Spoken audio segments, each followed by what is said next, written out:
Good morning, everybody, all around the world.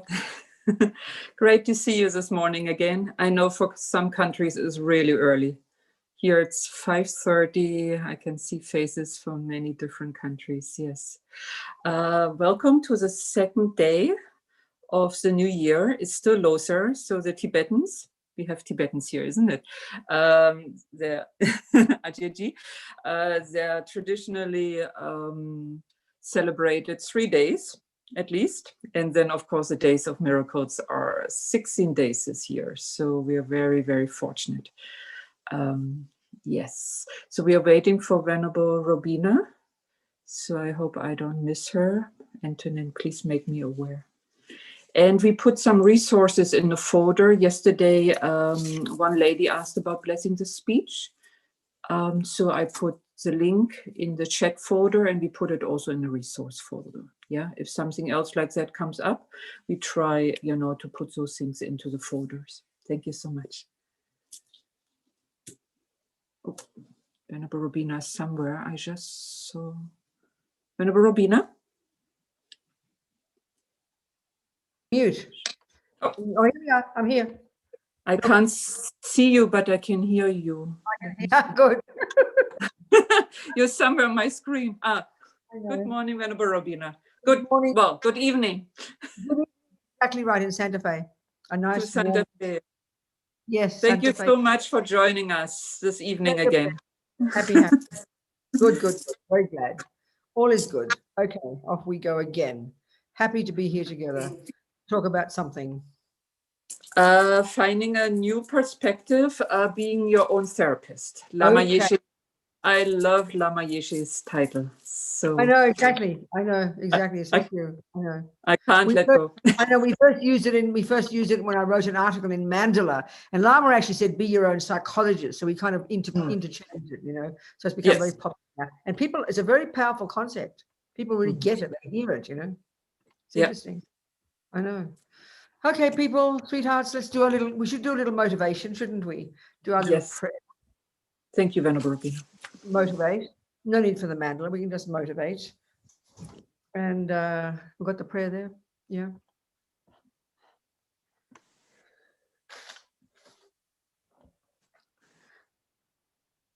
You going to show the prayer? Oh, no. Have we agreed on a prayer? I'm so sorry, Venerable Robina. Sorry, just refuge and bodhicitta, if you've got it there. It's okay otherwise. I'll just say the words, don't worry. I didn't think about it beforehand. I usually only ever do that. That's refuge and bodhicitta, and then the dedication at the end. Just the two, Gewa D and Jangchub, that's all. If you've got them there. If not, I'll just say the words. Don't you worry. I'll just say the words, darling. Don't worry. It's okay. Leave it. So we just think, okay? The prayer I'll sing in Tibetan, the thoughts are the main point, to think, because every thought counts, right? We're going to talk about that. So the first two lines are for those of us who already identify with being Buddhist. So it's reiterating our reliance upon the Buddha and his teachings. So it's refuge, in other words. So it's saying, until I'm enlightened, I'll rely upon the Buddha Dhamma Sangha. Second lines are stating, the lamas would say, stating our motivation. But sometimes that sounds a bit esoteric to us. But if you think about it, it's simply stating our purpose. In other words, what are we doing here? Why am I here? That's what motivation means. Why are we here? Well, we're going to listen to Buddha's teachings, including me, I promise, even though I'm talking, listening, thinking about it, and then deciding to take some of it as advice, because it is advice. What for? To help us develop our own amazing potential so that we can be of benefit to others. All the way to Buddhahood. That's the idea. That's what we're singing, and to have those thoughts, Sangye charang choke chognam la jangchu baru dagmi kyap suchi dagi chönyen gipe sonam ki drola penche sangye dropa shok sangye charang choke chognam la jangchu baru dagmi kyap suchi dagi chönyen gipe sonam ki drola penche sangye dropa shok sangye charang choke chognam la Jangcho baru dagni kyapsuchi, dagi chonyen gipe sonam ki, drola penche sange drupha shok. Okay, be your own therapist. Well, actually, you know, if we look at this Lam Rim, this packaging of Buddha's teachings that these Tibetans are just masters at, especially, and now we use Tsongkhapa, of course, 14th century lineage Lama. He's like our patron saint, if you like. He took this text from Atisha, this amazing Indian yogi and scholar who spent the last 15, 17 years of his life in Tibet, who wrote this little text, and he used that as his basis for presenting this, the stages of the path, as they call it, or we would call it a course. You know perfectly well, if you study music or math or whatever, you learn it in stages. You do junior school, high school, university, postgraduate. And I use those analogies all the time because those examples, I mean, those cliched, they're perfect. They're perfect as we get it as soon as we hear that. But often we don't realize that spiritual teachings are like that. And it's always a surprise to us. So when we think of spiritual teachings, like in Buddhism, we put them all together and giving them equal status. Like, oh, yeah, a bit of compassion, learn about the mind, bit of karma, and it's all just like Buddhism. But they're definitely distinct, gradual stages. You've got to realize one before you really realize the previous one, and so on and so forth, the next one. And that's often what we're surprised about. And even if we've been studying for years, we say we know the Lam Rim, and yet we, you know, don't know where everything fits. And this is a very interesting question. This is a very interesting point. I remember when I was at Tushita, and in 2010 or something, I think, and I was there for the year teaching some of the courses. And I remember, you know, I was leaving, and then, you know, Courtin and other people, the director, researched, trying to find a new resident teacher, because you keep changing your teachers there, you know, new people come along. So there's one fellow whom I know very well, a monk, very nice man. I've known him for years, but I know he's not very educated. And so he said he was applying for the job. And I was completely shocked because I knew he didn't know that much. So I didn't want to be rude and say you're not qualified. So I asked him questions about the Lam Rim, where things fit. He had absolutely no idea. And I said, well, you can see yourself, can't you, now that you don't really know where everything goes. So how can you teach? He said, oh, well, I'll study it up the night before. So this is extraordinary. In other words, we really often in our culture confuse liking Buddhism. He was a very devoted monk. Liking Buddhism with knowing Buddhism. This is the biggest mistake, you know. And especially if we don't understand what all the teachings are. I mean, the Lamas always say, if you pick up any Dharma book and you randomly open any page, you will know exactly in this course to Buddhahood where it fits. If we can't do that, that means we don't understand the teachings. It's like bizarre, you know. But the same with music or math. If you pick up a math book or a music book and it's got different levels of music in it, you know immediately where you were at in that book. You know exactly, oh, that's more than I can do. That's less than I can do. This is obvious in any body of knowledge we're studying. You know this, and this is crucial. You know where you're at. Well, when it comes to our spiritual practice, we have no idea. We're very confused, you know. So in fact, the reality is the heart of being a Buddhist is actually being your own therapist. And it's a great saying of Lama Yeshe's, but it's literally true, you know. So I'm sure maybe I didn't mention this yesterday, whatever day it was. Yes, yesterday. But I always like to mention the word Buddha. This is the end result. You know, we're entering into this course, this Lam Rim, it's a course.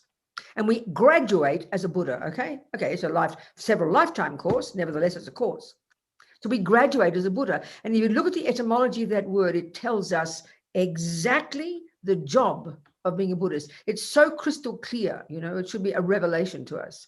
Well, the first syllable, Bud, and also the Tibetan equivalent, Sang, implies the utter eradication from our mind of all neuroses, all ego, all fears, all delusions, all depression, anxiety, anger, jealousy, attachment. We know these. We're intimately familiar with these words, you know, these experiences.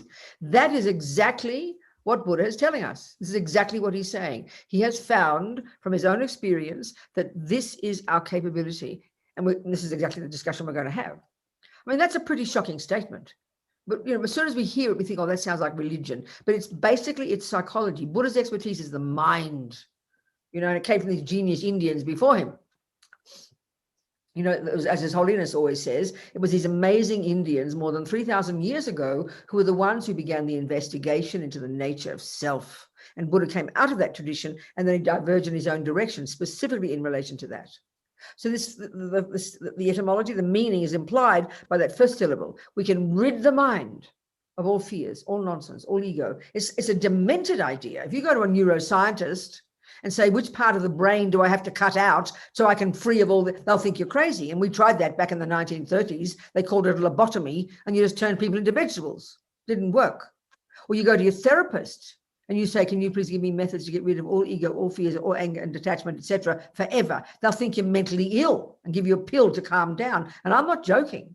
So this is a shocking idea. So then, of course, because it sounds weird, we just think, oh, that's religion, you know.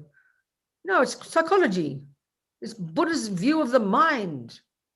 Unbelievable. But not only can we achieve that, the second syllable, da or gye, implies the development literally to perfection of everything else in the mind. Love, intelligence, kindness, compassion, generosity, forgiveness. So this is a pretty shocking concept. You know, there's nothing remotely like it in our neuroscience or our psychology. Not being rude, but it's a fact. So if that's the end result, surely that indicates instantly exactly the job to be done. If it is true, I can rid my mind of all the rubbish. And if it is true, I can develop to perfection all the goodness. It is evident, it is a no-brainer that my job is to distinguish between them. So you can pull out the weeds and grow the flowers. And this is pointing to the very unique, precise presentation of the way the mind functions in Buddhism. These words we're intimately familiar with, love, compassion, they sound so cute.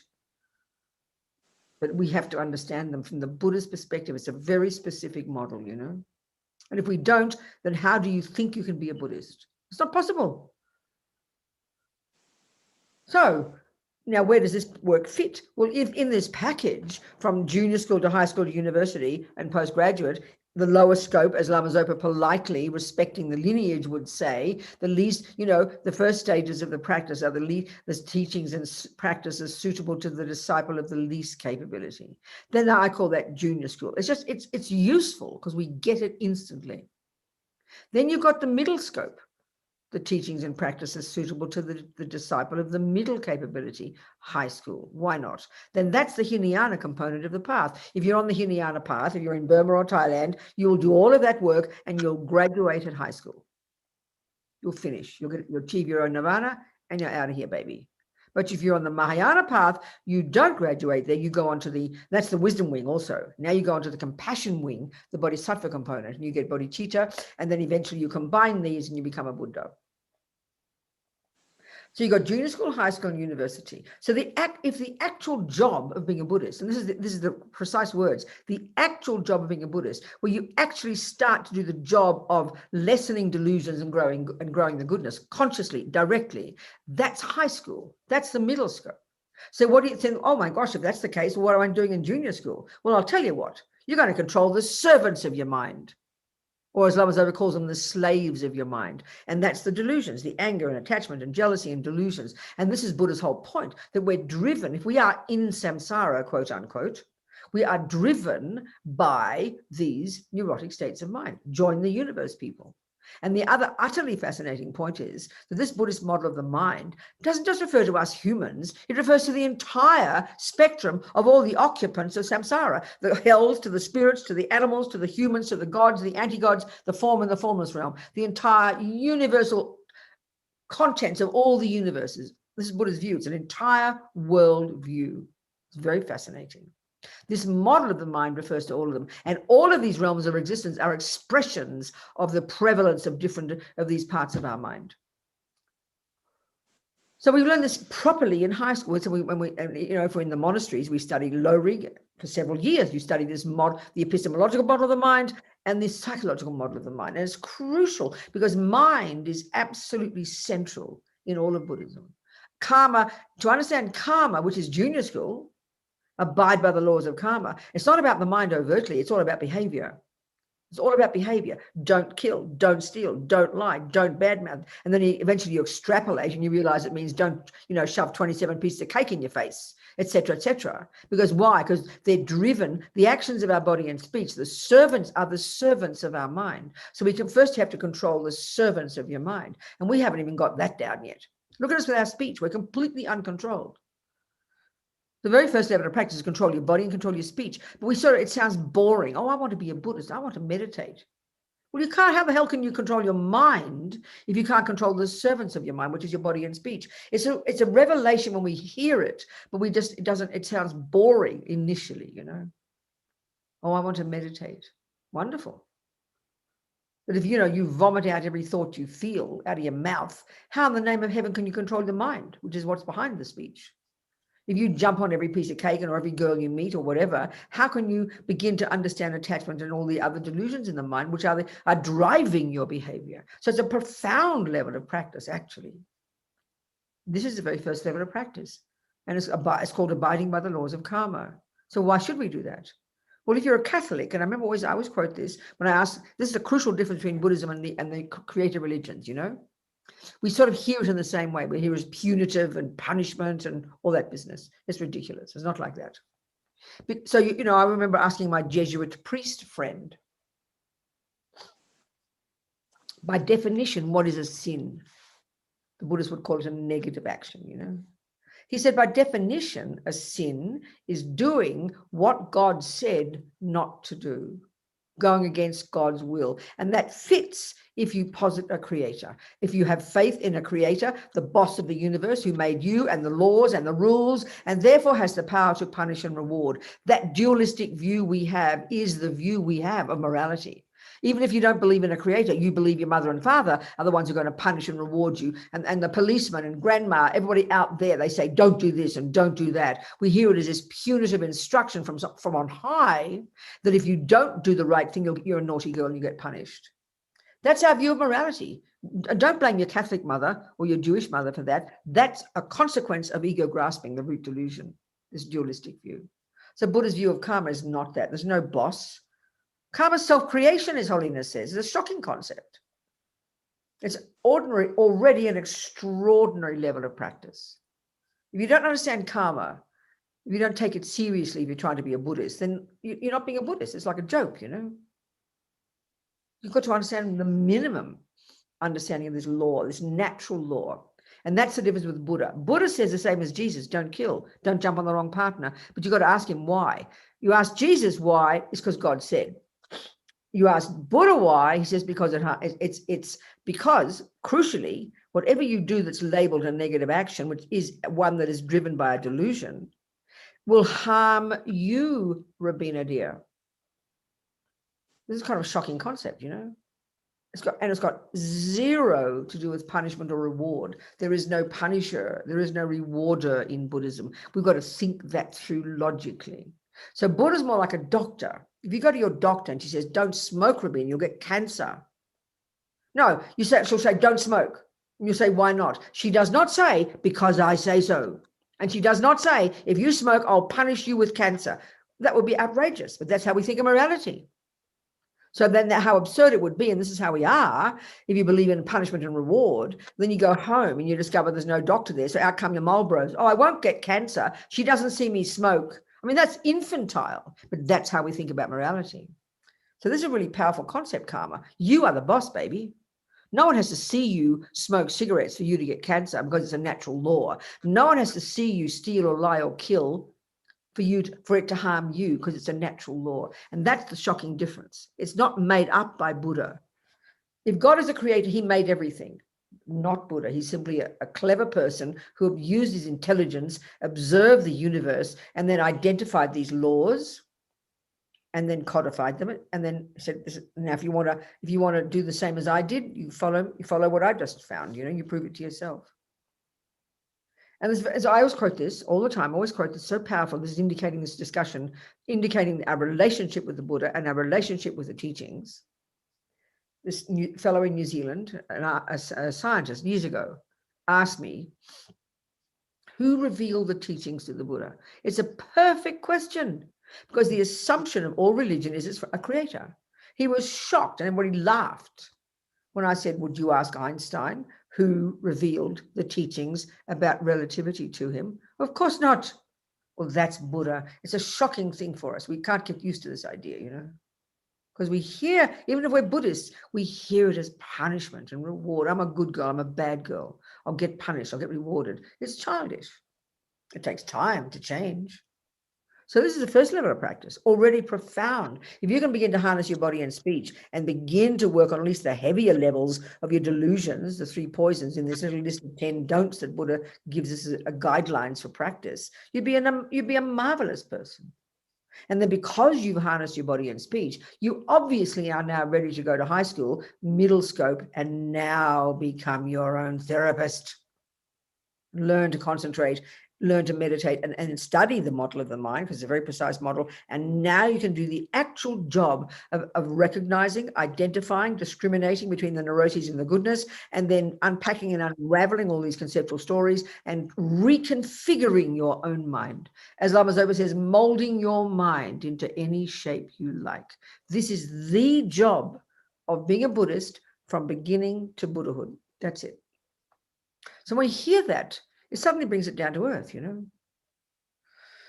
It's just a question of time, that's all. But you have to learn. You can't just say, oh yeah, I'm attached, I'm angry, I'm going to start changing it. If you can't identify what anger is, if you can't recognize it as a conceptual story that informs all your emotions, if you can't understand that anger is a response when attachment doesn't get what it wants, and if you can't understand that attachment is the main response of ego grasping, these three poisons, as Buddha calls them, and this intimate hierarchical relationship between them, and that these three are the source of the other 83,997 delusions, if you don't understand that, how can you say you're practicing Buddhism? I'm really serious. There's that lovely story about a teacher, you know, or something. Once one disciple came and said, oh, I just did my prostrations. And a teacher said, I forget the exact details. Maybe it wasn't even a teacher. Oh, I'm very happy you prostrated. I hope you start to practice Dharma. Oh, all right then. Well, he started to do his malas. Oh, I'm very happy you did your mantras. I hope you practice Dharma like this. So what's practice Dharma mean? It's a Tibetan term for working on your mind. Being your own therapist, changing your mind, less deluded, more virtuous. That's it. It's almost so simple, it's embarrassing. But that's the job of being a Buddhist. Not joking. But it's the hardest job we'll ever do for various reasons. It seems simple. The concept is really easy. But to do the job, when we start to recognize the obstacles, then we get a bit humble, you know. And that's why we need bucket loads of what they call purification practices. I like to use the analogy, you know, before we go there, often when we get into Tibetan Buddhism, we get completely confused. There seem to be so many bizarre things and mandalas and prostrations and wearing robes and vows and malas and offerings and all these preliminary practices they talk about, but they don't tell us preliminary to what. So it's really helpful, a good example. If you have, you know, never played tennis and you go to see Roger Federer, you know, you never lifted a tennis racket. You wouldn't have a clue. And he said, oh, please show me how to play a backhand, Roger. And you say, well, he'll look at you and they'll say, okay, honey, I need you to go off and learn to lose 20 kilos and go to the gym for 6 months or a year and get really fit and train yourself and do jogging and do very specific exercises to train your mind, train your body, train your arms. And then I want you to go to university and learn all about tennis theory. And I want you to go on a diet and learn this. And you'll say, no, Roger, you didn't hear me. Please show me how to play a backhand. And he'll repeat his answer. So all the prostrations, all the jogging and the getting fit and the nutrition and the blah and the years of practice, they are your preliminary practices that prime your body and your mind to be able to do a backhand. We get it. That's what preliminary practices are. That's what preliminary practices are. And they have the function of putting atomic bombs under all your delusions, which are why we can't work on our mind, because delusions run the show. We're completely addicted to believing in attachment and anger and jealousy and pride and all the rest. We're completely addicted to believing I'm an innocent victim who didn't ask to get born. It's not my fault. Mummy did it. Daddy did it. God did it. Okay, you don't want to blame God, but if God made you, I don't know why he's not responsible, with greatest respect to people who have faith in a creator. Buddha says, no, they didn't create you. You brought yourself here, babe. So karma, the view of karma is already profound in bringing a sense of accountability and responsibility that I created myself. I bring my junk with me and I bring my good stuff with me. Yes, your mummy and daddy play a role, no question, but they're merely catalysts. They're secondary causes of who I am. This is very shocking if we've been brought up as materialists, which we all have. So to change these views and stop believing, as Lama Zopa says, in our karmic appearance is a pretty intense practice. And then to get to the job, of actually when the person is mean to you and the bad things happen, instead of just launching into blame and guilt and how dare and not fair, but actually it's like reversing the energy of a bomb to actually have to look into what's going on in your mind when the boyfriend is mean, when the boss sacks you, to look into the anger and the jealousy and the attachment. The Buddha's view is incredibly simple in one sense, very uncomplicated. Like, we complicate things. My sense is the way we think about, all our psychiatric volumes and psychological volumes. I mean, they're just so complex, all these concepts they have. Buddha hasn't changed his tune in 2,500 years. You've got a bunch of, and this is the point about the model of the mind. When you study the model of the mind, having control of your body and speech, you learn. It's so simple, it's embarrassing, it's astonishing. The hundreds of thousands of thoughts and feelings and emotions in here that are like a big soup for us, and we can't tell one bit from another. He divides them into 3 categories. It's crystal clear. It's a revelation. This is not how we talk in our culture. You've got those that are neurotic, deluded, ridiculous, disturbing, distressing, that lead you up garden paths, that are painful, that are delusional in their function. They lie to you. They misrepresent the world to you. And we're deeply addicted to these, the 3 of these: ego grasping, attachment, aversion. Then you've got the virtues, the reasonable, valid, appropriate, proper states of mind that are not totally yet completely valid until we've realized emptiness, but have relatively valid, that they're reasonably connected to dependent arising and empathy and connectedness, love, harmony, compassion, kindness. These are profoundly and utterly different states of mind, but we so give them equal status in our psychology and in our own views that we think you'd be weird if you didn't have some anger, some attachment, some jealousy. They're so normal for us, and we think a normal person has to have some of those. Buddha says they're mental illnesses. What do you think Buddha means by the word affliction? Mental affliction, at least as Geshe Sopa calls it. Mental afflictions, mental illnesses, not joking. So suddenly to have this revelation from the Buddha that this stuff is not at the core of your being, baby, and that by the word Buddha, we can see that he says you can get rid of it. So the entire job, having controlled your body and speech, is to deconstruct your mind, having studied it and understanding the model of the mind, and then you do the real work of deconstructing, unpacking and unraveling and reconfiguring your conceptual stories which make up your mind until you're in sync with reality. That's being a Buddhist. That's being your own therapist. It's the hardest job we'll ever do, because we're addicted to seeing the outside world. We're addicted to believing here's the fault, she's the fault, for our happiness as well. So to change those views needs masses of hard work, masses of squeezing your brain, as Lama Yeshe puts it, and masses of purification and lots of practices to create merit. They're the preliminary practices that prime your mind to even be able to own the anger and the attachment and the jealousy and the pride, and not out of guilt, but out of self-respect, because they are what are breaking your heart. They are what are causing you suffering. This is being a Buddhist. It's the hardest job we'll ever do. Doing your mala, great. That's preliminary practice. That's easy. Smiling at a person who's friendly with you, that's fine. Being kind to your poodle, that's easy. That's not practice. I think we only really start to practice when the bad things happen, which is why the transforming problems in the Mahayana component of the path are so radical. We like to rest on our laurels, we like to rest in our comfort zone. And so 3 categories of states of mind: the neurotic, deluded, ridiculous ones that are all rooted in the root delusion known as ignorance, or known colloquially when it's related to the self, called ego grasping. This primordial, deeply instinctive, so instinctive that we don't even give it a label in our culture. We take it as a truth. This ignorance grasps at a completely mistaken sense of a concrete, solid, separate me. That's the root problem. And it's like a sleeping lion most of the time. Its main voice in daily life, and effectively in the Four Noble Truths, is called the main cause of our suffering, the main voice of that ego grasping: attachment. This simple, cute word. It is primordially deep. It is multifaceted. It goes to the deepest, most subtle levels, this attachment, way, way more than the gross views we have of it. Like, oh, I'm attached to chocolate cake. That's the grossest tip of the iceberg of attachment. And then the third of these 3 poisons, these 3 toxic emotions: aversion.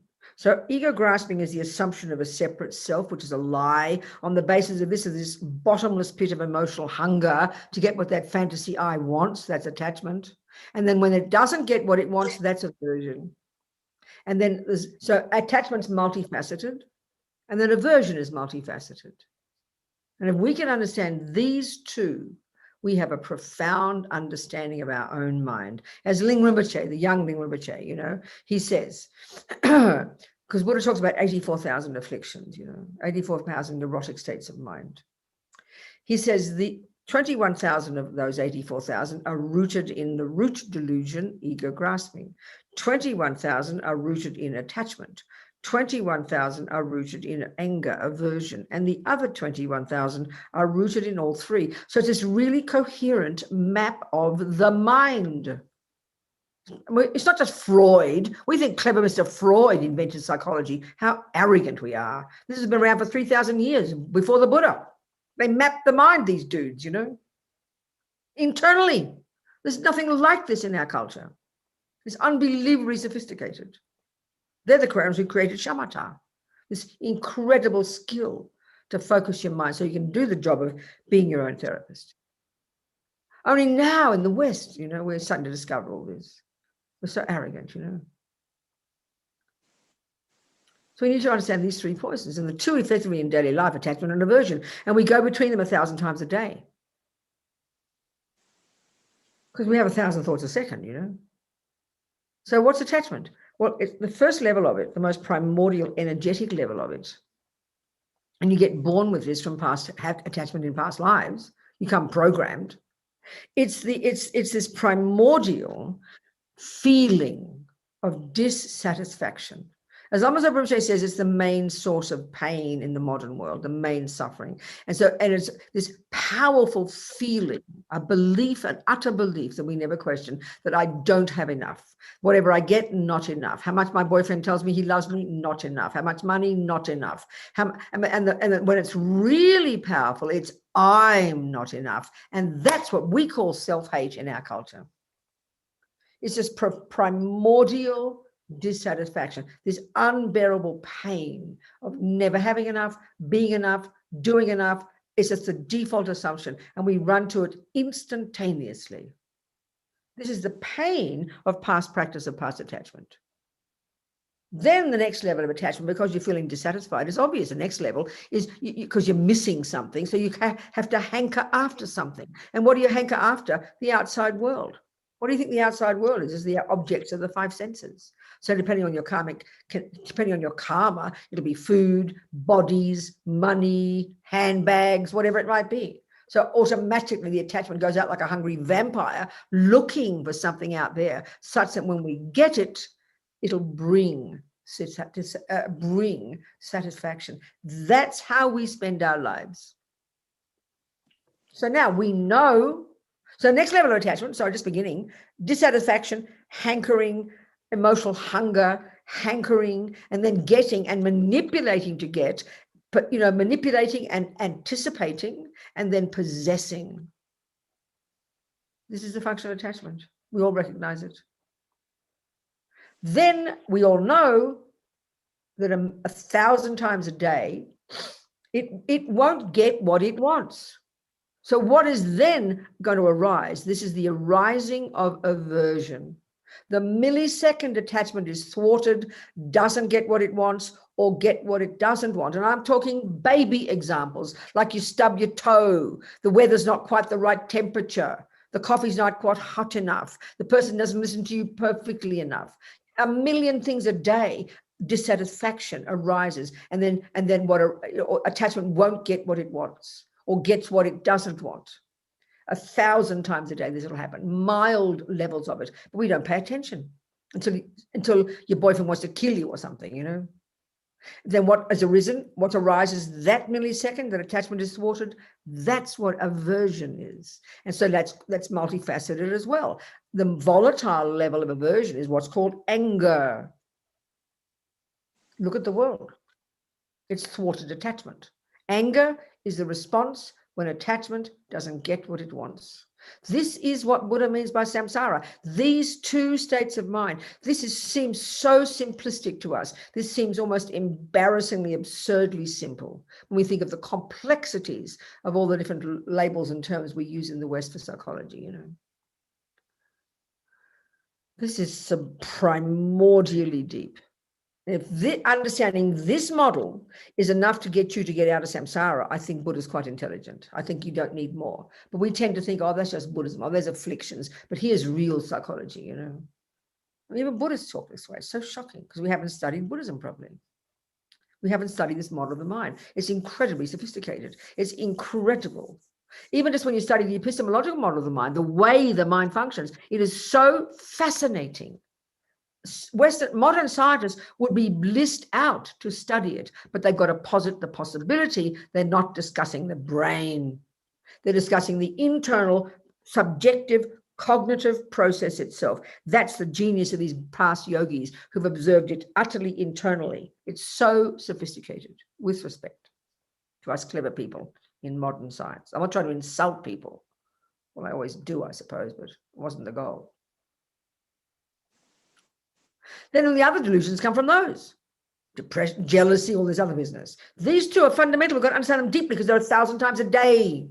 We go between these like idiots 1,000 times a day. But you know what? We don't notice when they're mild. So this aversion, the most volatile level is anger.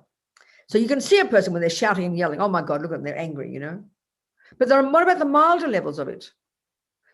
What are they called? They're called irritated, annoyed, frustrated, upset. They're just simple, polite little terms, but they're simple, polite words for anger, but mild levels of anger. Now, given the Buddhist view that there's nothing we ever think or do or say or hear or taste or touch or smell that ever goes astray from our mind, everything gets stored here like memories. So every time you stub your toe and get upset and the tea isn't the right thing, by the end of the day, something will be the straw that breaks the camel's back, won't it? Because everything builds up. And then you wonder why you're depressed by the end of the day, because you spent 1,000 times being upset, irritated, frustrated, annoyed because your attachment didn't get what it wanted every day, or even got angry sometimes. We just consider this normal. We never pay attention to it. We never do anything to fix it. And then we have to go to the therapist when we're ready to kill ourselves or the Buddha or our brother or our boyfriend, because we leave it until it's too late. The reason we suffer so badly in our culture is because we don't pay attention to what the hell is going on in here, moment by moment by moment. That's Buddha's skill. That's his skill. That's his skill. I tell you. It's not religion. It's brilliant psychology. So I've raved on for an entire hour. No, only half an hour. It's okay, half an hour. So how about some questions from this so far? And then we'll go further. So please ask me some questions, if you'd like. I'm happy to keep talking, okay, but I'd like you to ask questions. If there are any. Good morning, Venerable Robina. Thank you so much for your teachings. Good. And the short video nuggets that you're doing in the morning are great reminders as well. So my question was around purification practice. How does it really work, and how can I gain conviction in it? Exactly. So the only way to do that is by understanding the way the mind works, but even more fundamentally, the way the mind works. But more than that, understanding the mechanics of how karma works. The only way to understand how purification works is to understand how karma works in general, this natural law, and how we even create any karma in the first place. That's fundamentally necessary. So let's describe it. Let's discuss it, okay? Excuse me a second, I've got to blow my nose. How on?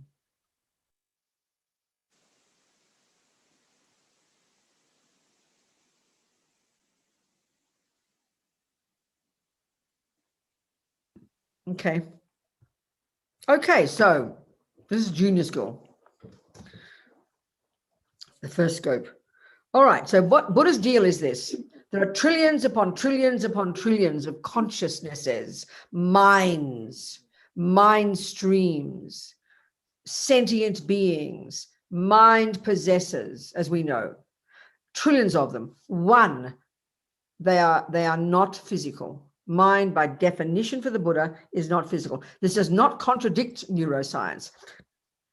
I would say, without insulting neuroscientists, that what goes on in the brain, that the brain is a physical indicator of what goes on in our mind, which is not physical, our consciousness, our actual subjective cognitive process itself. That's what Buddha's dealing with. Okay.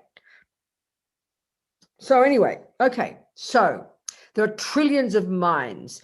There are all these mental continuums that go back and back and back, and they go forward, forward, forward. We don't need creating. We don't come out of nowhere. We're not the handiwork of mummy or daddy or a creator. We're not physical. Our mind is, our mind has got this incredible potential to become perfected. Our mind goes to more subtle levels. All of these are the components of mind, which we have to learn to become familiar with and take on board as our hypothesis to understand this view about karma. It's not physical. It goes back and back. Every millisecond. So this is the crucial point about karma. It's a natural law. Buddha has observed this. And indeed, the yogis before him observed it. That every millisecond and whatever we think or do or say, this highly sophisticated process, a million things a second. Every millisecond what we think and then do and say are the components of creating karma. Every millisecond what we think, and then on the basis of that, what we do and say, imprints those tendencies in our mind, sows seeds in our mind, programs our mind with those things. And that's fairly reasonable. If you're playing piano, you know perfectly well, every second that you're playing piano, you're programming your mind with music. I mean, it's just sort of logical. That's what we call learning. But as soon as we come to happiness and suffering and good and bad and anger and love and compassion, we have a whole bunch of sets of weird ideas, So every millisecond of what we think and do and say, none of it goes astray. It programs us. We mold ourselves into the person we become by what we think and then do and say. That's the meaning of karma. Every millisecond. Generally speaking, that's the idea. So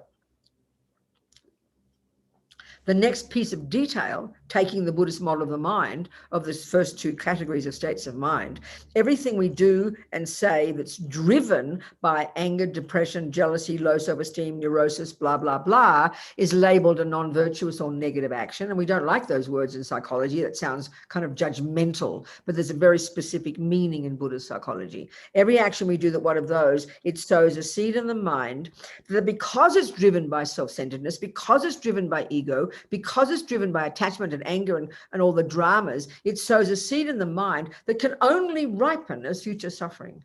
There's no other choice. It's just the way it is. It's not punishment or reward. It's a natural law. If you eat sugar, it'll cause diabetes. It's not like punishment. It's a natural law. Buddha talks about karma like that.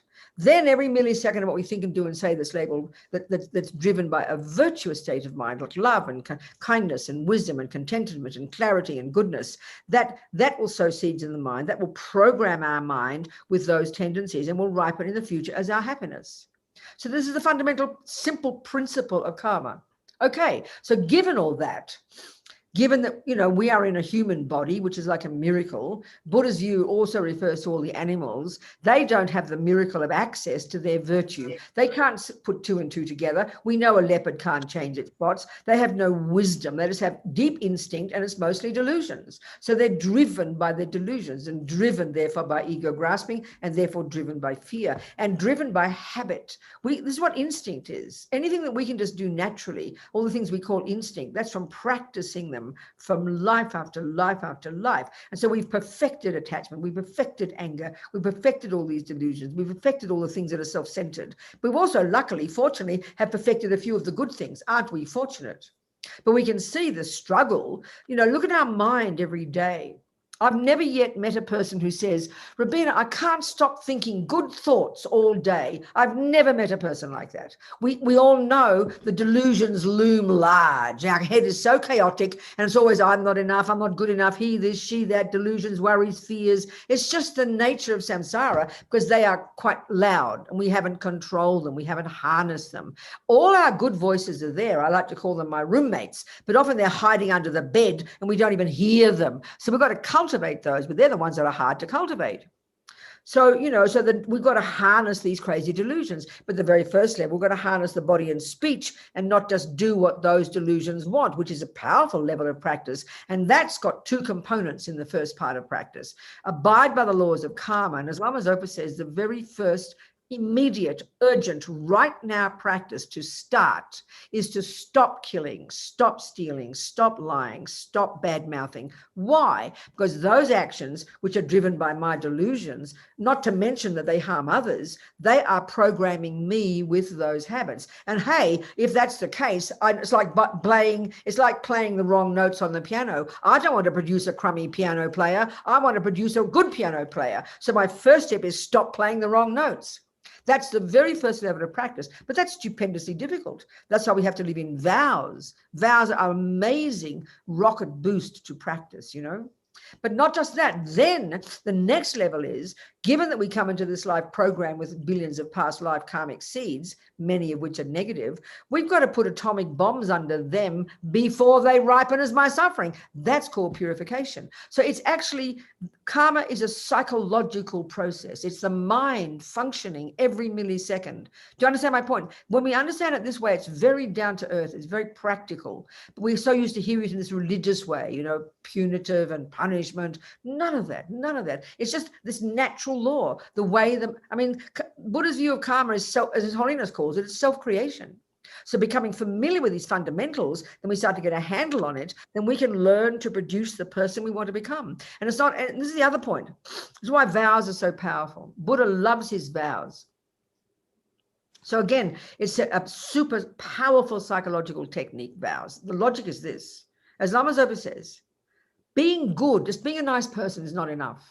So we're a nice person now because we're resting on our laurels from past good work, but it's not enough because we don't have enough virtue. You know, the good actions we do, like we don't kill the ants and we don't do this and we don't lie. But I mean, the virtuous motivation isn't that strong. So it's not enough. We don't create enough virtuous seeds every day because we're on autopilot most of the time, you know. So what makes our virtue so powerful is living in vows. Vows, even they say, are like a subtle physical energy that's visible to clairvoyance. And as Lama Zopa points out, as Buddha points out, that you only create the virtuous karmic seed in your mind when you consciously don't kill. For example, in terms of the action called not killing, when you consciously decide, I will not kill, and then you avoid killing the ant, that's when you drop a little virtuous seed into your good karmic bank vault. But in the rest of the day, if you're not meeting any ants, you're not thinking I won't kill, therefore there is no karma of non-killing, because karma has to be the mind. The real meaning of karma is intention, volition, I will. It's mental action. So with a vow, as Rinpoche points out, it's so powerful that the 24 hours a day that you're keeping that vow not to kill, even when you're asleep, even when you're in the pub with your new boyfriend, even when you're walking down the street with no intention and no motivation, vows are so potent that 24 hours a day, you're sowing very strong non-killing karmic seeds into your mind stream. So we can't get ahead of the game without vows. And all this is psychology. Don't think it's not. A vow is a strong decision in your mind to not do something. Well, that's called the mind. That's psychology. A vow is psychology. It's a powerful tool. And then karma is about the mind. The mind creates karma. And then the body and speech just act out the rubbish, you know. So because the delusions are such strong tendencies for us, and because we don't have concentration, and because we're not bodhisattvas yet, we're pretty nice people, we still have to work really hard at counteracting, refraining from doing the negative actions, and then putting atomic bombs under the tendencies that haven't yet ripened to get ahead of the game. So then we can start to grow the flowers and practice virtue and get ahead, you know. So it's very practical. It's psychology, I promise you. If it's not, it's superstition. Do you understand me? Does it make sense? Good. What else, people? Something else. You see, this is modern language. We talk like this. Tibetans don't talk this way. They understand it in a different way. We've got to put it now. That's why Lama Yeshe was so marvelous, you know. I'm like his daughter. I learned from him. We've got to put it in terms we get, in ordinary modern psychological terms. And if it can't be explained in ordinary psychological terms, it's just religious superstition. Chuck it out and give it back to the Buddha, please. Do you understand? We've got to be very brutal, I think, in the way we talk about it to get it on the earth, you know. So important. What else, people? Yeah, anyone else have a question? Morning, Robina, Venerable. Yeah. It's been mind-blowing and very inspiring. Good. A rudimentary question maybe. Can't hear you so well. Are you talking from a distance, or is it my volume? Just a minute. I can't do my volume. Can you hear me now? I don't know. My volume is not working very well. Hang on a minute. Something doesn't work here. What's going on? Let me retry. Wait a second. Just wait a minute, please. Oh, there we go. A bit better. Go on. Talk to me. Can you hear me now? Better now, yeah. Right.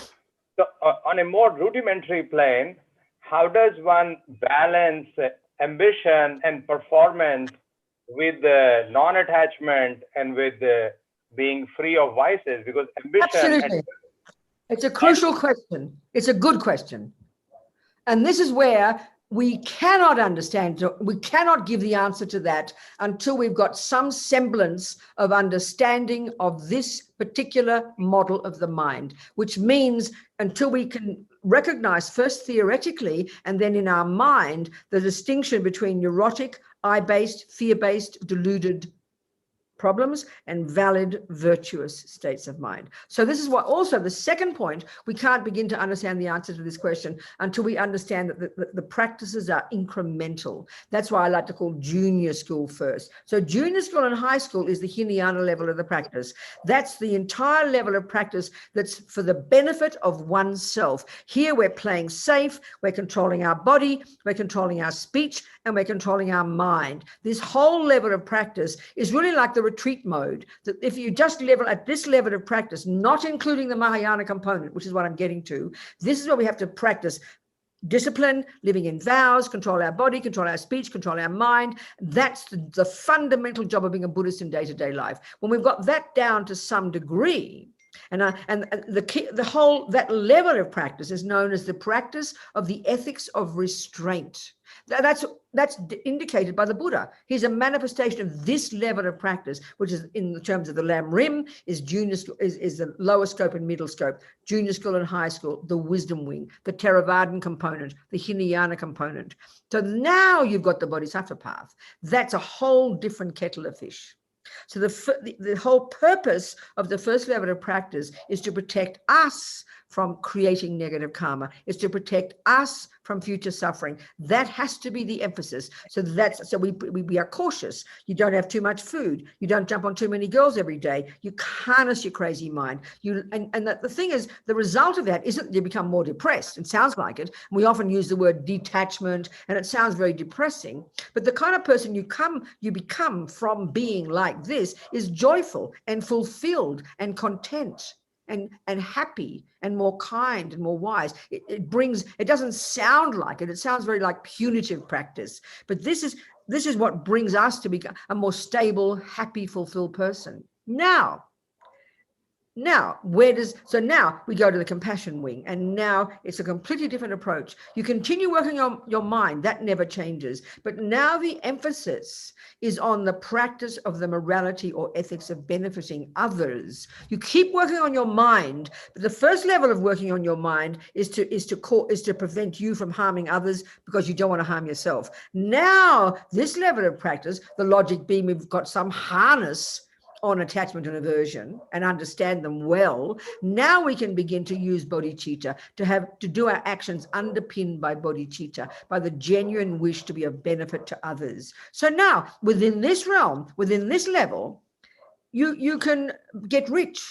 You can do what you like, because if you've stabilized your attachment, you're not greedy and grasping, you understand there's no samsaric happiness, you're no longer fooled by it, and now you want to benefit sentient beings. So the bodhisattvas are a completely different level. They are able to do actions that would look like negative, like eating a delicious meal, because it's underpinned by the genuine wish to be of benefit to others. So we've got to practice that. So if you want ambition, it's a word we use, there's no equivalent in Buddhist psychology probably, but it's a strong wish to achieve something, to get a better profession, to become a good doctor, to have 5 children, whatever it might be. But if it's based on attachment, it's a disaster. But if you add compassion to the mix, that mitigates it, that changes it, it transforms it. So within the bodhisattva, it's a possibility to be this way. But we've got to know our minds well. You can't pretend. You've got to be so clear and know exactly what attachment is and know how to distinguish between attachment and compassion. That means you have to study the mind. That means you have to do junior school and high school first and abide by the laws of karma and live in vows and do lots of practice. Are we communicating? Very nice. Brilliant. Thank you. Okay, Thank you. good. It demands lots of intelligent awareness. That's the bottom line throughout all of Buddha's teachings. Real strong accountability and clarity and from studying the teachings, not just doing our malas and being a holy person. We've got to study it a bit to some degree, you know. Do you understand? So we can work out the nuts and bolts of what's negative, what's positive, what's a delusion, what's a virtue. It's just being intelligent. It's like learning to be a good gardener. You can't just rush in and grow a nice garden. You got to know botany. Well, here we're talking Buddha's botany, karma and the mind. These are the nuts and bolts of Buddhism. You understand? You're very nice. Good, good, good. What else, people? Sri Ram, can you unmute yourself? You have your hand raised. Sri Ram? Yeah. Venerable Robina, can you hear me? Yes, I can indeed. Please Lovely. talk. Thank you so much for Good. being and for teaching. I had a question on anger. Yes. So when we are young, we get the message anger is bad. And speaking for myself, I find it hard now even to acknowledge that I feel angry and to express that. Exactly. And then there is also is there a righteous anger, which is linked with speaking up against things that are not okay in the world? And if we take anger out entirely, how does that work? So what must our relationship with anger It's a really good question, Shiram, but it's exactly the same as the previous question. The ability to answer that question clearly is dependent upon understanding Buddha's very distinct model of the mind that makes an absolute distinction between neurotic, I-based, delusional, ridiculous states of mind that harm you and others, and valid, reasonable, appropriate states of mind. We don't have that model in our world. So we see, see sometimes it's good to be angry and sometimes not. Sometimes it's good to be, we have to see it in a different way. There's different ways you can talk, but the crucial point here, when we understand that anger, if it is labeled anger in Buddhist psychology, it's a completely neurotic, totally self-centered, distorted, deluded state of mind that's a panic attack when my attachment doesn't get what it wants. So it's like an infantile state of mind. And I'm not really trying to be dramatic here. That's what anger is. Now, because we think of it, as you just said, as righteous and standing up and political activity, that's not being contradicted. I mean, I love the way Martin Luther King said, when I was an old radical lefty, when back in the 60s and 70s, I was a real full-on political activist, And Martin Luther King said, it is good, he said the word angry, but I'd rather say it's good to find fault. There is racism, there is sexism, there is poverty. Now think about this, that's not anger, that's intelligence. You're observing reality. But what we do is we add, how dare that happen? Who's the blame? Who am I going to kill? Whom am I going to drop a bomb on? That's the angry component. It's like this extra additional junk on top that is angry, resentful, and blames somebody and then wants to harm. But if you take all that away, you haven't thrown out intelligence. As Martin Luther King said, it is good to find fault, but then you what can I do to help? Now that's compassion. So real action is compassion. But again, to even begin to understand compassion, we have to understand karma and the reason why suffering happens. So anger is self-centered and neurotic, but don't chuck the baby out with the bathwater and then think I've got to be indifferent. That's the way we get very nihilistic. We think that. It doesn't mean that. We think when we give up attachment, I become detached and I don't care. That's nihilism. That is not what is meant. And that's why we have to understand this distinction between a valid and a neurotic state of mind. So a person who's got not much attachment would have bucket loads of love, bucket loads of compassion. They would see suffering out there and they would think, what can I do to help? And then as His Holiness said one time in an interview, the interviewer said, it seems anger is good, which is your point, right? And we all understand. That's how I felt when I was a political activist. I didn't distinguish the anger from my compassion and my wish to help. So he said, Dalai Lama said, the journalist said, it seems anger is good. It makes you act. And Dalai Lama said, I know what you mean, but if it's only anger, because all the delusions you see are overinflated, they're overexcited, they're very self-centered, they're very kind of, and I really mean this sincerely when we really understand them, they're very infantile, they're very kind of self-righteous, even though we make them sound noble. When it's only anger. I'm not discussing compassion yet. I'm not saying it's that. But if it's only anger, he said, it doesn't last. But if it's genuine compassion, oh my God, look at that suffering. Look at that racism. Look at that sexism. Look at that poverty. Then you will never give up. That's not anger. That's called action. That's called energy and the wish to help.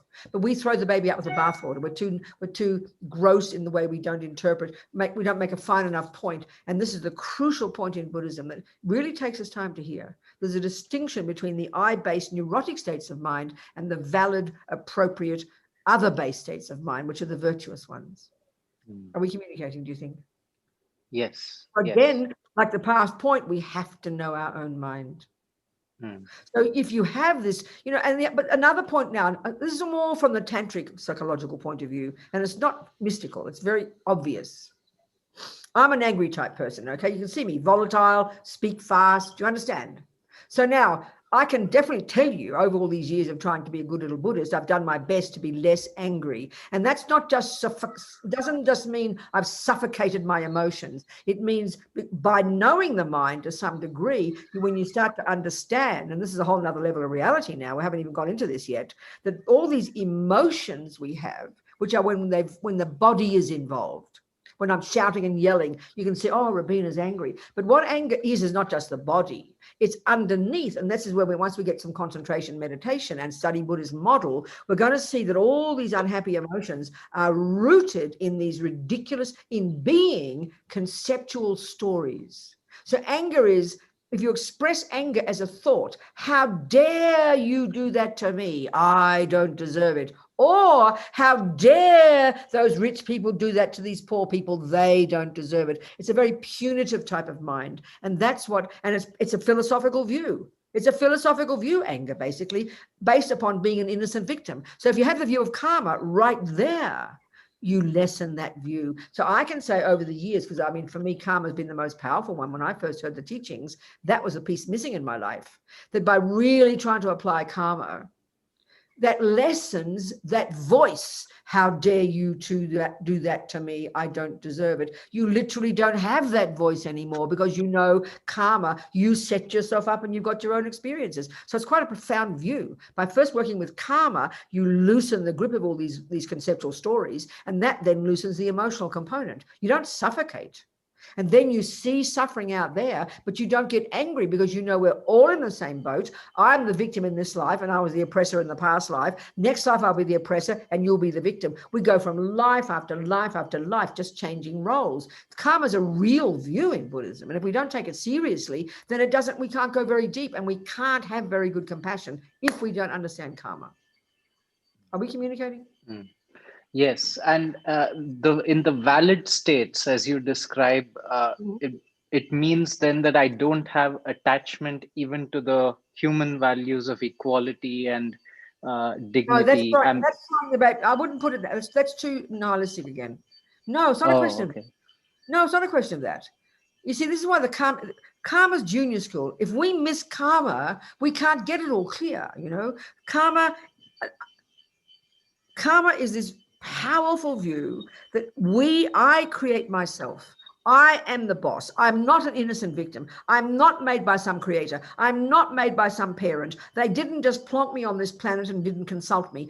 I am the owner of every bit of my own happiness, and I am the owner of all my suffering, and I brought my own junk and my own happiness with me. This is a profound psychological view, and even just working with this brings accountability, less victim, less anger, less attachment, less blame. Then you start to work on your mind and get to lessen the attachment even more and the anger even more. But you don't just become indifferent. By giving up attachment and anger, you don't just become some kind of, boring person. You become more loving, more compassionate, more empathetic. That's what takes over from attachment and anger. We often think that when you give up attachment and anger, you kind of ground to a halt and you become kind of indifferent. Oh, I'm detached. That's nihilism.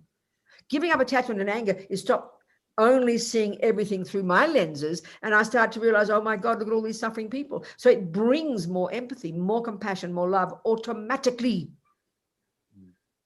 And when you have the view of karma, this is why I always like to use the example of these young Tibetan nuns. Because for Tibetans, you know, as we know, Buddhism been 1200 years or something, and they're pretty serious practitioners. 99% of the country was Buddhist. A couple of Muslims, I think, are there. I think the Christians, the Catholics in the Middle Ages, these Jesuits, you know, they came along and even translated the Bible into Tibetan, but they couldn't get one Tibetan. They had to give up, you know. So all these Buddhists. And then, I mean, of course, karma's coming from India, from you guys, 1,000 years before that, more. So it was just in the bones of their being. This view of karma, you know, it's not just theoretical, not just religious idea. For most Tibetans, it's completely in their bones. And so that's why the Dalai Lama always said that the Tibetans don't have much anger. This is the logical reason. Because again, anger is, how dare that happen to me? Well, you don't have that thought when you have a view of karma, not as intellectually view, but a genuine experiential view. So this story is very powerful for me. In 2003, when I'm in the States, I've been based here many years. And I was running the prison project. I was based in San Francisco, and Richard Gere, as you know, is a good Buddhist. He invited the Dalai Lama to New York, and he also decided to do some work with former prisoners. So we were going to collaborate because I was running the prison project, but he did his own thing, and he invited 20 former prisoners, all of whom had done some kind of meditation or something in prison, right? So they had a marvelous day, all talking, a whole cross-section of Americans, some of the people I'd worked with in prison, and some people like me who were working with people in prison. They had a wonderful day, you know, a whole bunch of cross-section Americans, black, white, male, female, Puerto Rican, Mexican, whatever, had a wonderful day talking about all their suffering, and they also met His Holiness. But Richard Gere also invited 2 young Tibetan nuns who'd been abused, sexually abused and tortured in prison since they were just, you know, young. So there they were telling their story. So I think for the Americans, if you wanted to quantify suffering, you could probably argue these young women's suffering was the worst of everybody's. Probably you could do that if you quantify suffering. But it was evident to the Americans that these young women were not angry.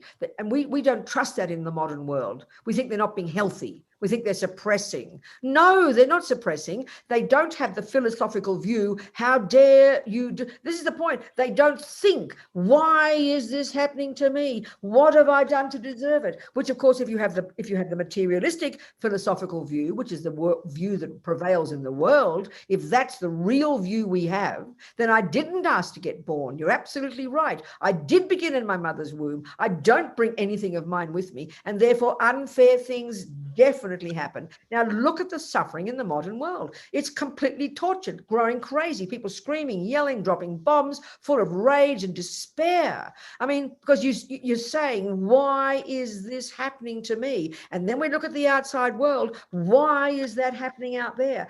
Very simply, we don't have any philosophical reason for it. We have no explanation. If you're a really devoted Muslim or Christian, I would suggest you do have a reason, God's will. And that is profound, but that's not Buddha's view. Now, if you're a philosophical materialist, with respect to us, we haven't found out yet why all these things happen. We're still looking, all the scientists. Well, good, I'm happy for them. But Buddha's got an answer. Everyone comes into this live program with our own past. We are our own creators. We bring our own junk and our own happiness with us. So that when you have that view deep in your bones, like these young nuns, since they were tiny, it's not just intellectual for them, it's genuine, automatic view. So they never had the question, why is this happening to us? That means they weren't angry. So they learned to work with this suffering. Give them the keys, they would have been happy to get the hell out. But they did not have anger. And at the end, one had was tears. And she said, and of course, we had compassion for our torturers because we know we must have harmed them in the past. And because we know, and this is the real reason to have compassion, because they will suffer in the future. And so in other words, you can't have proper compassion until we understand karma from the Buddhist point of view. It's not possible. It's not possible to think of how a bodhisattva can have compassion for everybody. There's no logic in our mind. So karma is the basis, you know. So karma is the first one to really internalize. When we get this, we can begin to understand the world and why it's happening and why I'm this and why this happens and why that happens. Then we can navigate it. Then we can change our minds. And then we can get to the compassion wing. And you'd be dynamic, you'd be powerful. I mean, look at the Dalai Lama. He's not some wimpy, weak person. He's powerful. He never stopped for 70 years. He's now 85. He hasn't stopped since maybe 86 even. He hasn't stopped since he was 15 years old, working to change the world. He's never given up, and he ain't angry. You can tell he cracks jokes about his torturers, you know. He's never stopped trying to make the world a better place. So to think that giving up attachment and anger makes you indifferent and not care and impersonal is dreadful thought. He's full of compassion. He's full of power, and he never stops trying to change the world. It's action energy. So this is what I was going to say before. I can see in my own nature. We've got different natures, you know. Some of us are peaceful people. We don't have much anger. We've all got different styles, you know. We bring different tendencies with us. Clearly, anger is one of my strong ones. But I've learned from really trying to understand the teachings that you don't throw the baby out with the bathwater. I clearly haven't chucked out the speediness and the loudness of myself, which is a characteristic of an angry person. But I'm trying not to be angry. I'm just get excited. I'm shouting, and I'm an action person. And you think about this. I can see in my own mind. A person who's angry is always saying, look at that fault, look at that fault, look at that bad thing. But that's a good quality. So I haven't thrown that out, but I've just thrown out, how dare you do that, and try to harm people. What I've kept is this action energy. You see a fault, and then, like His Holiness said, like Martin Luther King said, then you say, what can I do to help? That's action energy, not anger. Are we communicating, people? I'm talking Buddhist psychology here. I'm not making this stuff up. This is not Freud or Jung. This is Buddha. And I haven't studied that much. The little bit I have, I can say this with confidence. It's a pretty tasty view, but not the way we think, you know. Are we communicating, Sridham? Yes. Good. Okay, wonderful. What else, people? It's 22. Aman. Huh? Aman. Yes, I'm here. Calcutta. We're supposed to have finished. It's 10 past 11. We should have gone home No, already. we have another 20 minutes, no? Oh, 11:30, is it? I thought it was Oh, no. 90 minutes. It was 90 minutes normally. But that's okay. I'm happy. Some more questions. Come on. It's 11. It's 11. Oh, no. Yeah, 11 a.m. No, wait a minute. Wait. What's my We have time? another 20 minutes to Where one am I? and a half. No, I'm getting confused now. No. Where's my time? Oh, that's right. Yeah, Denver. No, I'm in Denver time and Santa Fe. 20 more minutes. You're right. Forgive me. I'm not trying to cheat you. Okay. Ask me some questions. Hello, Venerable. Aman. Ask me Yes, some can you questions. hear me? Yep, I can. Okay, great. I had this question about the fact that when we create something, we are using our mind to create our reality. So how does this relate to when Lama Yeshe speaks about creating or visualizing deities and their qualities? And how does this relate to mind and psychology? And Absolutely. It totally fits. It totally fits. Aman, totally fits. I'll explain. This is where we have to understand, again, right back to junior school, we have to understand karma and how it works. The meaning of the word, the implication, the real karma action is mental action. Until the mind is involved in an action, you can't say you create karma. You know, mind runs the universe. And the word. Okay, the third category of states of mind. There's the first of the neurotic, deluded, ridiculous, I-based, fear-based ones, which are rubbish, we can get rid of, that cause suffering and cause us to harm others, that lead us up garden paths. Then there's the virtuous, valid, reasonable ones that are connected to others, that are rooted in interdependence, and we want to grow those. Now, honey, the third category, they're called neutral, but that's really confusing for us, but I like to call them the mechanics of our mind. So, there's many there, like concentration, good memory, attention, intention, discrimination. Whether you're a murderer or a meditator, you need these. They're not negative or positive in their character, but they're crucial states of mind. And in concentration meditation, we cultivate these. Do you understand my point? Now, in there, the main one, if you want a boss in here, it's not an I. The boss is in the mind, and the boss state of mind is intention, but not like meaning motivation, good intention. It's bare bones volition I will. And it's happening every millisecond, and everything we do is driven by that intention. If there were no intention, we would not move. But because most of it is instinctive and practice for perfection from countless lifetimes, we don't notice. So intention is the boss. So it's not a positive or a negative thing. It's just simply bare bones, I will. Now, when it's informed by a motivation, that's when it gets a character of being negative or positive. Do you understand? So intention is the meaning of the word karma. Mental action, mental action is the real meaning, and that's intention. Mental action. So every second of the day, as many moments as there are is as many thoughts as there are, and every one of those thoughts is sowing a seed.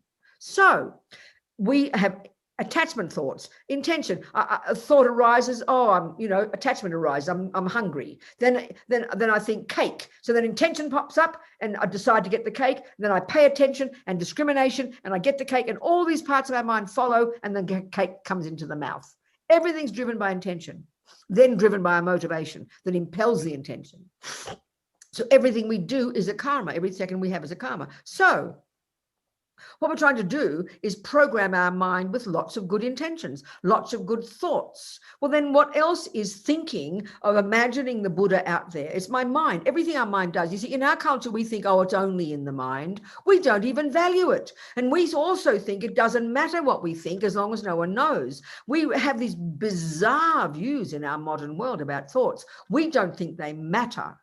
But the Buddha says every single tiny one of them sows a seed. It's programming you. So when you know this, you're going to watch every thought like a hawk. So we don't want to grow attachment thoughts, angry thoughts, jealous thoughts, depressed thoughts. We want to grow loving thoughts and kind thoughts. And in Tantra, we want to bring the future result into the present. So it's like the ultimate of positive psychology. So I visualize Buddha out there. I visualize this perfect being. It's just an image of an idealized perfect being that I want to become like. Every thought I have, I visualize the Buddha, I imagine the Buddha, I think this, and then I visualize Buddha coming into me. That's incredibly brilliant psychology. You're turning yourself into a Buddha, baby. It's called psychology. Are we communicating? Yes, great. That's We amazing. couch all this in religious, holy words, and we just can't hear it properly, Right, absolutely. And because we're so used to thinking in our culture that thoughts don't matter, that I can think what I like. We really believe that. That for the Buddha is the most nihilistic, bizarre thing he has ever heard. It's the exact opposite for the Buddha. So we learn to train our minds, and the tantric one is all these, when they say it's bringing the future result into the present. It's like the ultimate in positive thinking. You visualize yourself winning the Wimbledon tennis game. You visualize this. It causes you to do it. Now, the thing is, we do this all day, though, when we're in love with our new girlfriend. We have perfect concentration and perfect visualization. But that's attachment, so we're trying to grow virtue here. You with me? Great. Yes, I understand that. Thank you. Who else? Amitji, do you still have your questions? Amit? Amit, where are you? Thank you, Venerable. I guess... I can't hear you. You're so silent. You have to talk up loudly. Is it better now? Yes. Mm-hmm. Okay. So I was saying fascinating answers to 3 questions. Thank you so much, Venerable. Good.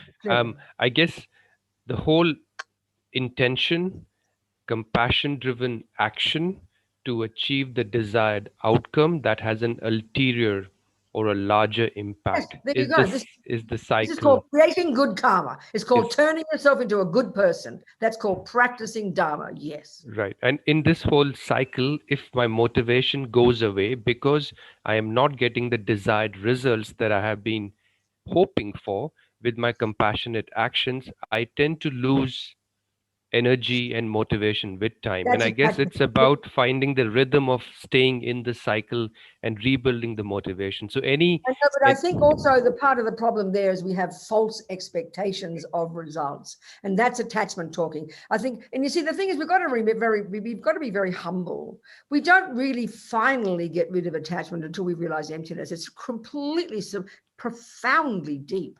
So we can't pretend there's no attachment. We just have to train the virtues to go on top of the attachment, to dominate the attachment. That's why before you eat your dinner, of course, the whole thing that causes me to have dinner is attachment. If I didn't have attachment, I wouldn't think of food. Of course I wouldn't. Somebody would have to remind me. So of course attachment arises, and I leap into my food. But before we shove it in the mouth, that's why we do the offering. We think of it. We add bodhicitta into the mix. That's profound. You're putting icing on the top of bodhicitta, and you're programming your mind to do your ordinary samsaric activities, but you've shifted the motivation to become bodhicitta until eventually that gets stronger and stronger. It's very skillful. Attachment's still there, but you put atomic bomb under it and you add bodhicitta on top. So then the thing is, when you say about expectations, that's attachment's job. When you really got the long view, you don't, you just keep going because you're so, and I think one of the powerful views we need to cultivate, and again, this gets right back to karma, that we're sowing seeds. If you know very well, if you've got the big kind of an acre of junky ground out there full of weeds and rubbish, and you know botany, you understand it's going to take time, you can't just expect rose trees to come overnight and oak trees to come overnight, so you've got a 5-year plan. So you go out the garden and you're going to be pulling out all the weeds and you're going to get dirty, but you're not unhappy, you're delighted. But if you have attachment and have a wrong understanding of how quick the roses should come, you'll be disappointed. So that's just, we've got to have a clear understanding that even if it looks difficult right now, you're sowing seeds and the results will come when the time is right. It's a much more reasonable view. Do you understand? Yes. Thank you so much. Okay. What else? Smita, are you there? Smita, can you unmute yourself? Are you there, Smita? Please unmute yourself. What about the next person? Minoti, do you still have your question? Yes, Venerable. Good. I think Talk to me, darling.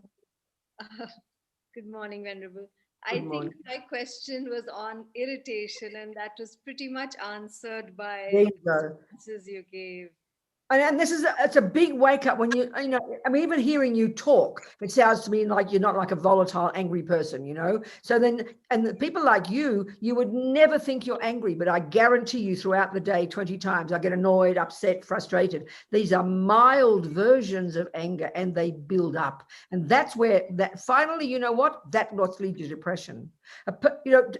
Anger is on the external volatile level of aversion. It goes to smaller levels, attachment, irritation, annoyed, upset, frustrated, and then it finally goes internally and it becomes despair and depression. That's internalized aversion, and aversion is thwarted attachment.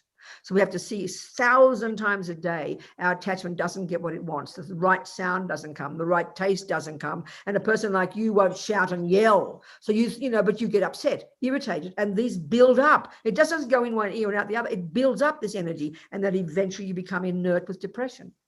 It's very subtle, but our biggest tragedy in our culture is we don't notice what's going on in our mind until the body expresses it. And that's just the tip of the iceberg, and it's way too late. This is the most profound point I think we can get from Buddhist view of the mind. So if we can start to notice our thoughts, that's why we've got to have concentration, before they become emotional, then we can handle our mind and we will never get depressed and we will never get violently angry. And I'm not joking. Our trouble is we don't see things until it's too late. We don't go to the therapist until you want to kill yourself or your boyfriend. If you go to the therapist, I got annoyed today, they'll laugh at you. But that's when you need to do the work. That's Buddha's skill. Anyway, darling, I jumped in on top of you, but did you want to, is that the point you were discussing? Absolutely, absolutely.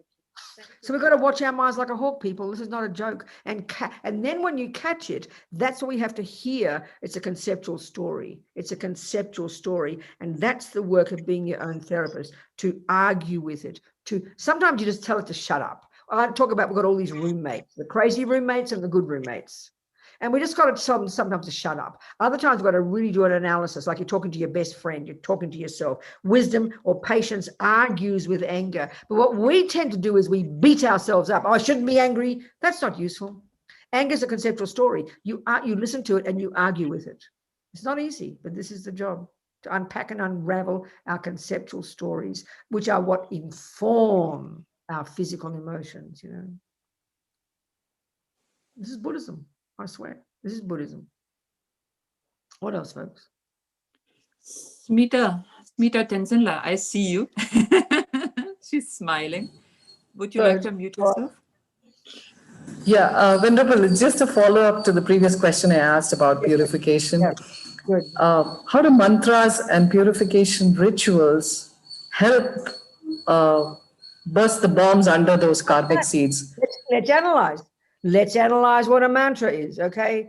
Okay, well, first we have to, in this case, we have to understand the Vajrayana model, okay, which is postgraduate. So according to that model, which is the same as the Ayurvedic system, the same as the yoga system, the same as the Chinese, similar to the Chinese system, this is the Tibetan medical system, we've got gross consciousness and gross body, and they're inextricably linked. And this is this bag of bones here and our senses. But then we've got subtle consciousness, which is our mental states.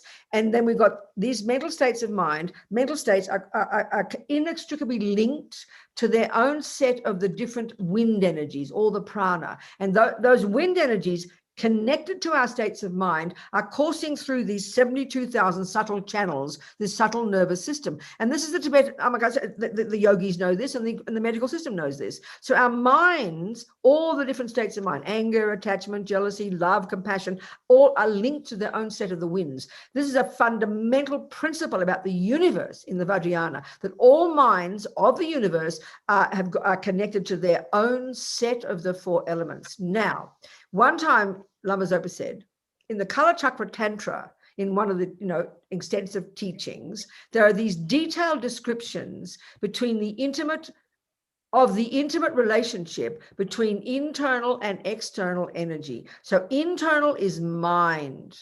External is the winds. So as Lama Zopa said, even when just the mind is being angry, just the mind is being angry or annoyed, that automatically, obviously karmically programs the mind in more anger.